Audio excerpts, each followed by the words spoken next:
दोस्तों नमस्कार।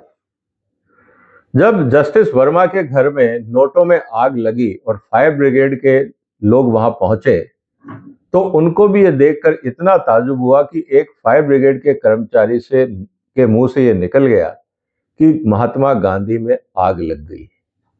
इसका मतलब ये है कि उनकी जिंदगी में भी ऐसे मौके शायद ही आते हैं जहां नोटों के बंडलों में आग लगी हो और फायर ब्रिगेड को बुला के बुझाने का प्रयास किया जा रहा। इस मुद्दे की गंभीरता को हम जितना गहराई में समझेंगे उतना अच्छा होगा।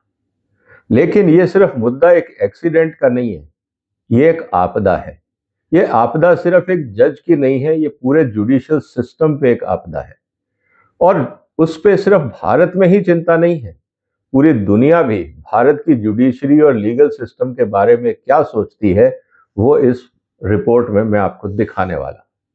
इसलिए इस वीडियो को अंत तक देखिएगा। करीब 8 स्लाइड हैं और हर स्लाइड में आपको एक ग्राफ देखने को मिलेगा। आपको यह पता लगेगा कि दुनिया भारत की जुडिशरी सिस्टम के बारे में, हमारे लीगल सिस्टम के बारे में क्या सोचती है और हम दुनिया के बाकी देशों के मुकाबले कहां खड़े होते हैं। यह जानना बहुत जरूरी है, क्योंकि कभी कभी बंद कमरे में बैठ के हमको लगता है हम बहुत अच्छे हैं, हम दुनिया में सबसे अच्छा काम कर रहे हैं, लेकिन हकीकत कुछ और है। दूसरा इंपॉर्टेंट मुद्दा यह है कि इस चर्चा को सिर्फ चर्चा तक ना रहने दिया जाए, इसका समाधान क्या है उसकी भी चर्चा मैं आखिरी स्लाइड में आपके साथ करने वाला हूं। तो दोस्तों, सबसे पहले हम ये देखते हैं कि भारत की स्थिति दुनिया के मुकाबले कहां है। अगर आप ये देखें तो सबसे अच्छे देश हैं जहां पे जुडिशियल सिस्टम सबसे अच्छा है, ज्यादातर स्कैंडिनेविया के देश हैं, फिनलैंड, नॉर्वे, डेनमार्क वगैरह। और यहां पे फिर आ जाता है अफगानिस्तान जैसे लोग। हम कहां हैं? 142 देशों में हमारा नंबर 79 है और यह है 2024 का आंकड़ा। इंटरेस्टिंग बात यह है कि हम पिछले 10 साल में लगातार इस पायदान में गिरते गए हैं, आगे नहीं बढ़े। इसको भी सोच के चिंता होती। तो सबसे इंपॉर्टेंट चीज क्या आती है एब्सेंस ऑफ करप्शन। क्या भारत के अंदर जो हमारी जुडिशरी है, एब्सेंस ऑफ करप्शन का मतलब यह है कि हिंदुस्तान में क्या जुडिशरी करप्ट है? इसका आंकड़ा भी हमें ध्यान से देखना चाहिए। और अगर आप ये दुनिया के मुकाबले देखते हैं तो करप्शन के मामले में हम दुनिया में कहां हैं? ये देश है जो भारत से कम करप्शन है और ये वो देश है जहां पे भारत से ज्यादा करप्शन है। ये 142 देश है। आप देखिए भारत की स्थिति कहां है। क्या यह खुश होने वाली बात है? क्या हम इस स्थिति से विकसित भारत बनेंगे या हम ऐसी स्थिति से विश्व गुरु बनेंगे? कौन हमें विश्व गुरु मानेगा जब हमारे यहाँ करप्शन इतना ज्यादा है? कौन हमारे यहाँ पे इन्वेस्ट करेगा जब करप्शन इतना ज्यादा है? हम चाहे खुद बोल लें कि भारत में करप्शन खत्म हो गया है, लेकिन 2024 की रिपोर्ट बोलती है कि हालत बहुत खराब है। अब थोड़ा सा आम आदमी की स्थिति और जुडिशरी के बीच में आते हैं। सिविल जस्टिस सिस्टम जो है भारत का, वहां पे आंकड़े क्या बोलते हैं? अगर आप ये देखें रूल ऑफ लॉ इंडेक्स में कि whether ordinary people can resolve their grievances peacefully and effectively through the civil justice system, क्या आम आदमी को न्याय मिलने की उम्मीद है भारत में? यह सवाल है। दूसरा सवाल यह है, it ensures whether civil justice systems are accessible and affordable as well as free of discrimination, corruption and improper influence by public officials।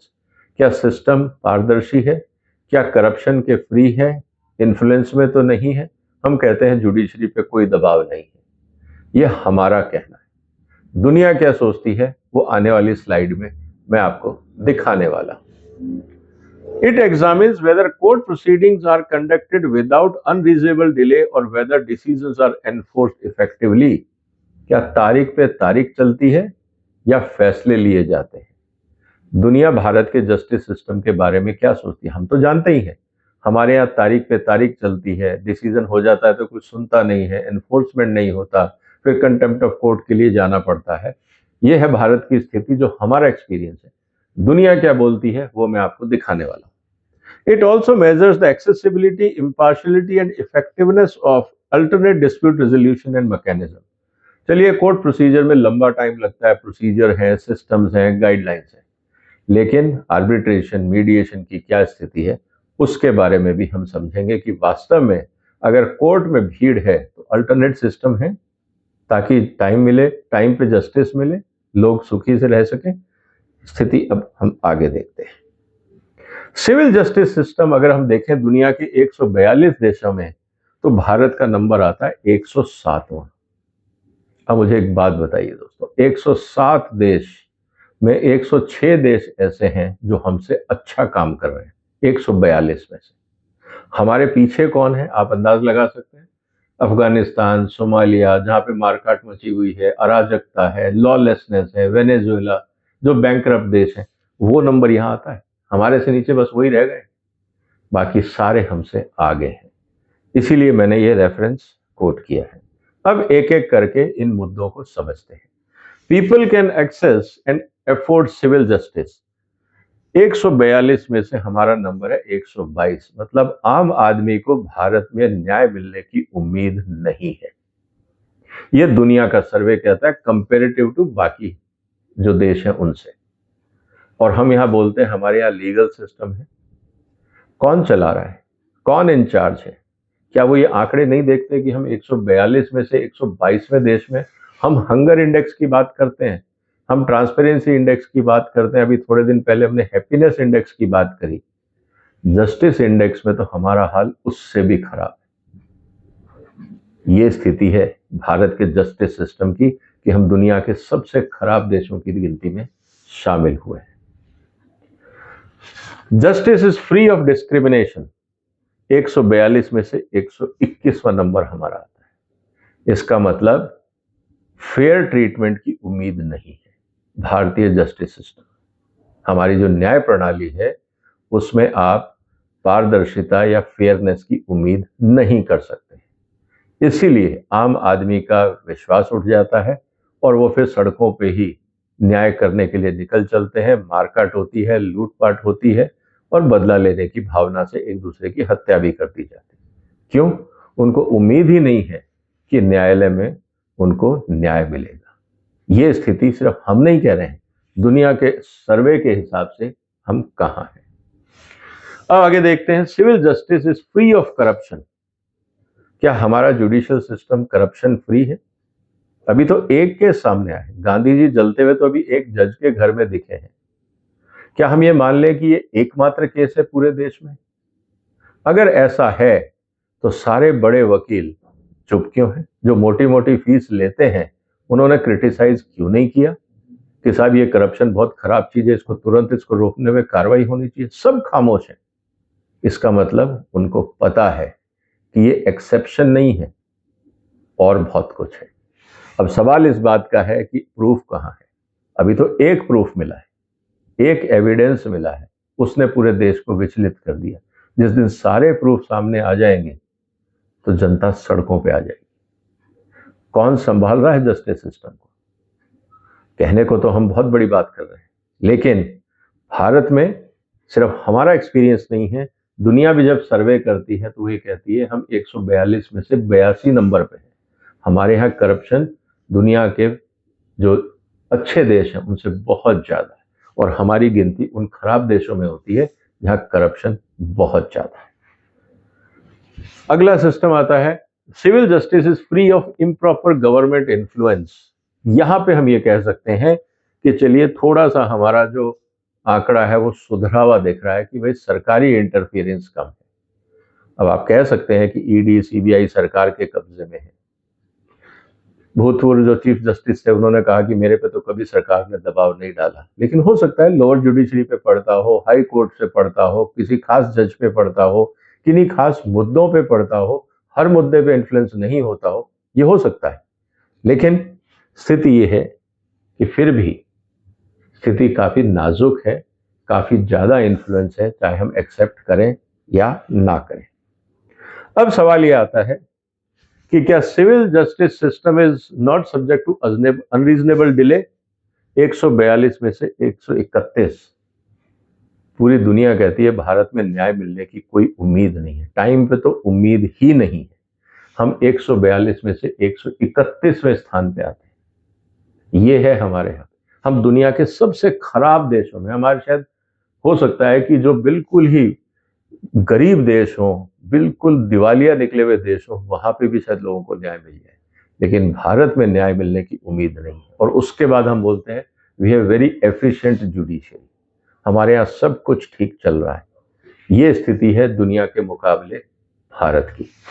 अब अगला मुद्दा देखते हैं कि जस्टिस इज इफेक्टिवली एनफोर्स्ड। मान लीजिए न्यायालय में न्याय के लिए आपको जजमेंट मिल भी गया, कोर्ट ने ऑर्डर भी पास कर दिया, उसके बाद भी सुन कौन रहा है?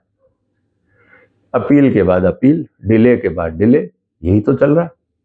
आप अगर केस हार जाते हैं तो आप अपील करेंगे, दूसरा हार जाता है तो वो अपील करेगा। मतलब न्याय का मतलब ये है कि जब तक सुप्रीम कोर्ट हम ना पहुंच जाए तब तक नीचे वाले जो कोर्ट्स हैं वो सिर्फ प्रोसीजरल डिले के तरीके हैं। और वहां पे भी उनको पता है कि एक बार कोर्ट में केस फाइल कर दिया तो 5 साल आराम से बैठो, जो निर्णय है वो 5 साल बाद आएगा। और इस तरह से हिंदुस्तान में इन्वेस्टमेंट नहीं आ रहा है। यही कारण है कि हमारे यहाँ पे लोग कहते हैं कि भाई हम इंटरनेशनल आर्बिट्रेशन में चले जाएंगे, भारत में नहीं करेंगे।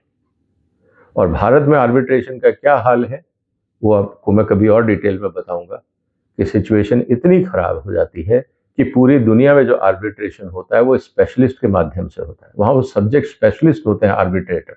हमारे यहाँ हर रिटायर्ड आदमी, हर वही वकील जो सीनियर हो जाता है वो आर्बिट्रेटर बन जाता है, सब्जेक्ट नॉलेज हो या ना हो, वही कोर्ट प्रोसीजर, वही सब कुछ, लेकिन इनफॉर्मल तरीके से। अब सवाल इस बात का है कि अगर वहां पे करप्शन होती है तो उसका इलाज क्या है? फिर आप हाई कोर्ट जाइए, हाई कोर्ट कहता है जी आर्बिट्रेटर ने ऑर्डर दे दिया, हम आगे नहीं सुनते। इसका मतलब लोगों को आर्बिट्रेशन पे भी भरोसा नहीं रहा, इसीलिए वो वापस अदालत जाने लगे। और यही कारण है कि हमारे आर्बिट्रेशन की क्रेडिबिलिटी काफी कम है। आज भी कॉर्पोरेट वर्ल्ड में आर्बिट्रेशन लोग मजबूरी में जाते हैं, और अगर आर्बिट्रेशन ऑर्डर आ भी जाता है तो हर ऑर्डर को टेक्निकली चैलेंज करने के लिए हाई कोर्ट का दरवाजा खटखटाया जाता है। ये स्थिति हमारे यहाँ है। अब रही बात आर्बिट्रेशन की, जैसा मैं आपसे कह रहा था, measures whether alternate dispute mechanisms are affordable, efficient, enforceable and free of corruption. हालत बहुत खराब।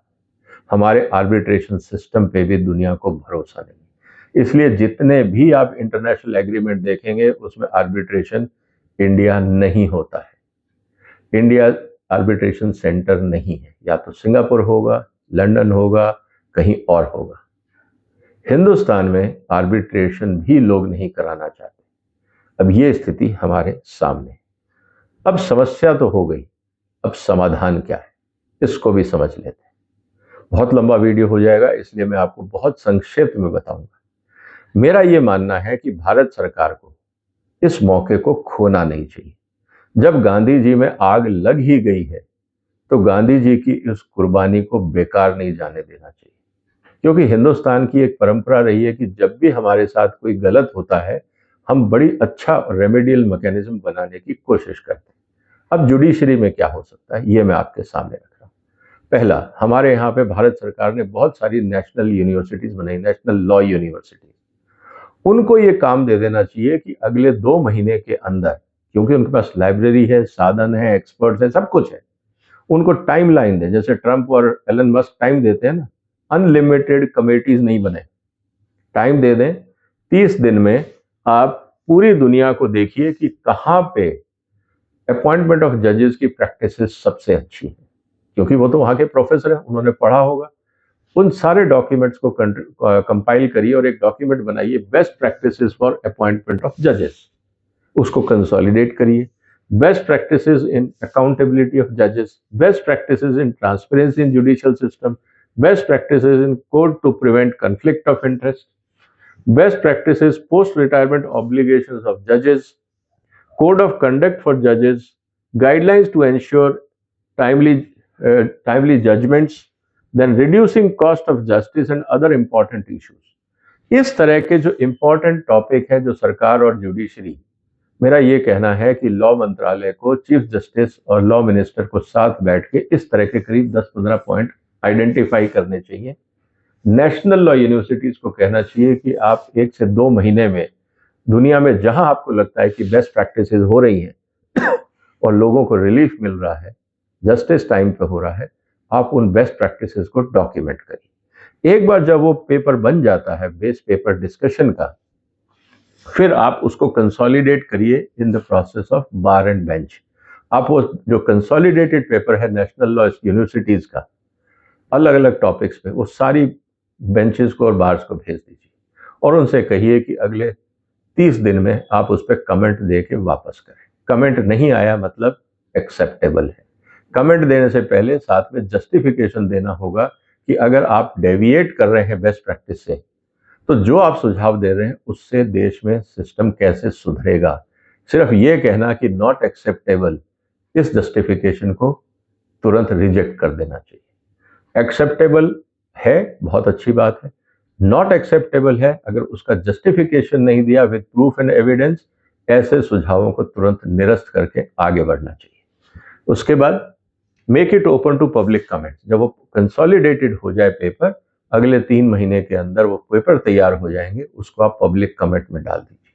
साथ ही साथ वो पेपर पार्लियामेंट में एक कमेटी बना के पार्लियामेंटेरियंस को दे दीजिए, ताकि वो पब्लिक से इंटरफेस करें। अगर कोई और सुझाव देना चाहता है तो वो स्टैंडिंग कमेटी या पार्लियामेंट्री कमेटी उसको देखे और अगले 6 महीने के अंदर उस पर बिल बने और वो संसद में पास हो जाए।